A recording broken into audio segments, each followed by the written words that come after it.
Kalingap Edo at VNC may pinagtapat. Nagulat ang lahat sa kanilang nalaman.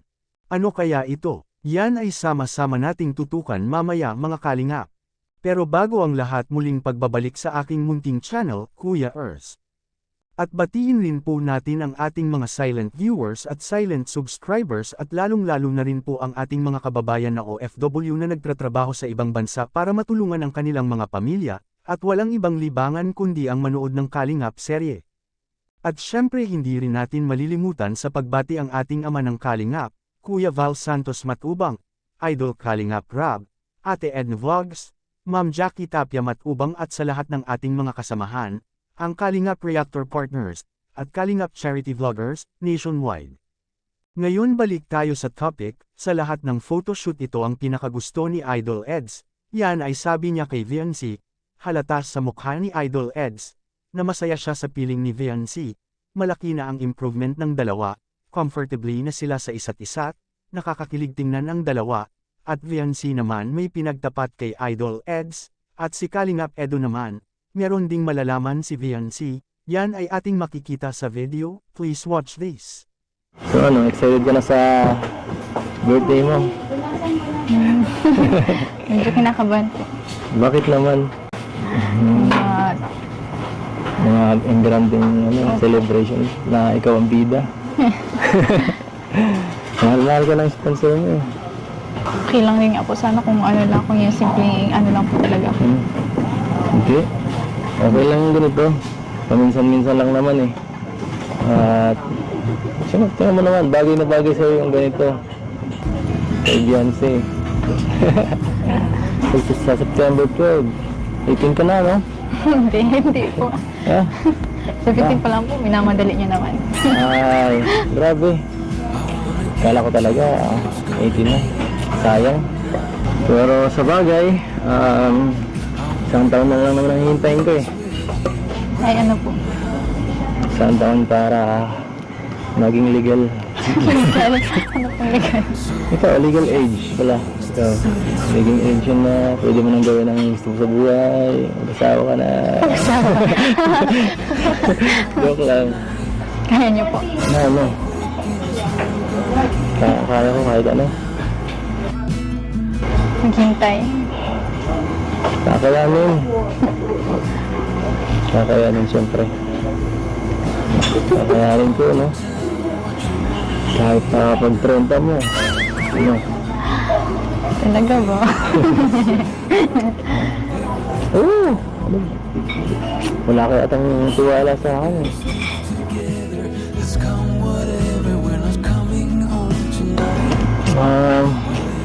Pero sikit naman.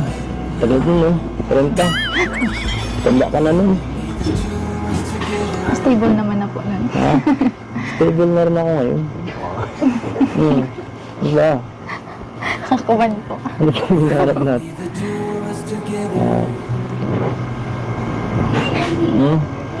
Siyempre po ako, gusto ko po. Ha? Yung may malaki na po ako. So magiging ano po. Ako? Di ba ako naipapagmalaki? Hindi. Hindi po yung ano. Kabihiraan po kayo. Yung ibig ko pong sabihin yung ano, sarili ko pong achievements. Bakit? Itong ginagawa natin. Achievement na to eh. Maraming mga accomplishment ka na ano mo, natatamasa mo. Pa rin po yun. Bakit mo naman dinadaan sa sarili mo? Kung di naman dahil sa'yo, hindi ka mapapabahayan. Hindi po, Ang ganito kaganda, di ba? Kumbaga po, gusto ko po yung may pinaghirapan din ko po.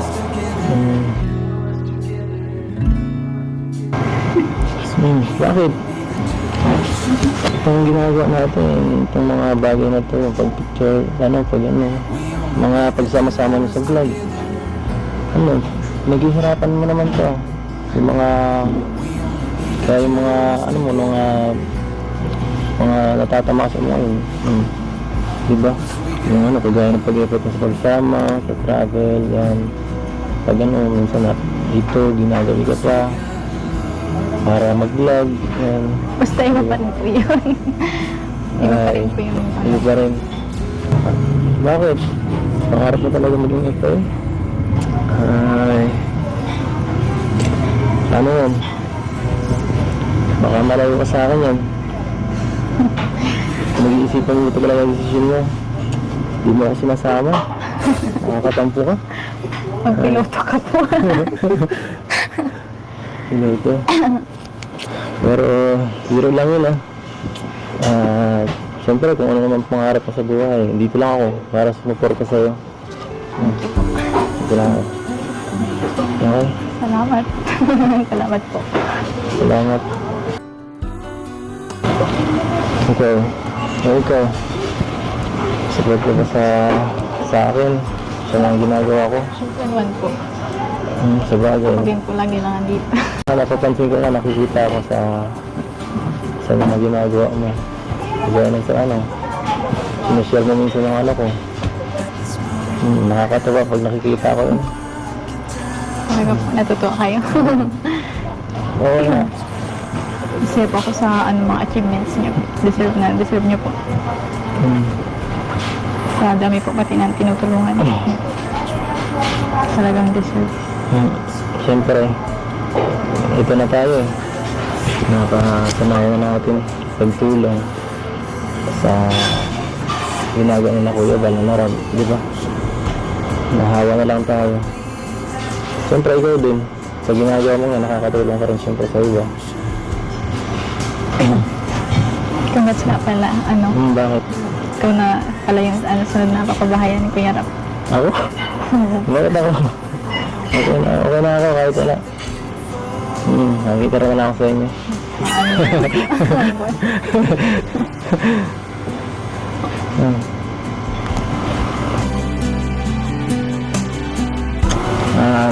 Siyempre, mas deserve sa akin tulungan, no?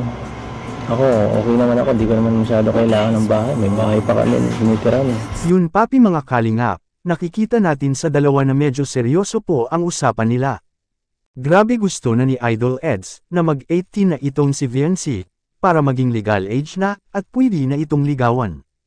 Maraming nagsasabi na meron daw itong girlfriend si Idol Eds. Pero is to believe tayo mga kalingap, hanggat walang magpapakita na girlfriend ni Idol Eds, tuloy pa rin itong mangligaw kay Viancy. Gusto ni Viancy na makamit niya ang kanyang mga pangarap para matulungan niya ang kanyang mga magulang at mga kapatid. Gusto ni Viancy na simple lang ang handaan sa kanyang birthday. Pero hindi pumayag si Idol Eds dahil paminsan-minsan lang ito, at grabe ang daming bonggang sponsors ang humawak sa birthday ni Viancy. Excited na ba ang lahat mga kalingap? Sanay nagustuhan niyo po ang ating panibagong topic ngayon. At hanggang dito lang po muna, ang ating kalingap Kuya Ers latest update ngayong araw mga kalingap.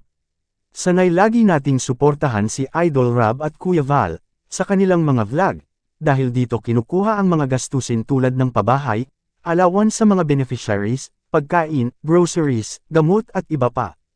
At huwag rin kalimutang mag-like at subscribe at i-on ang notification bell for more updates. Maraming salamat po, mabuhay tayong lahat, to God be all the glory.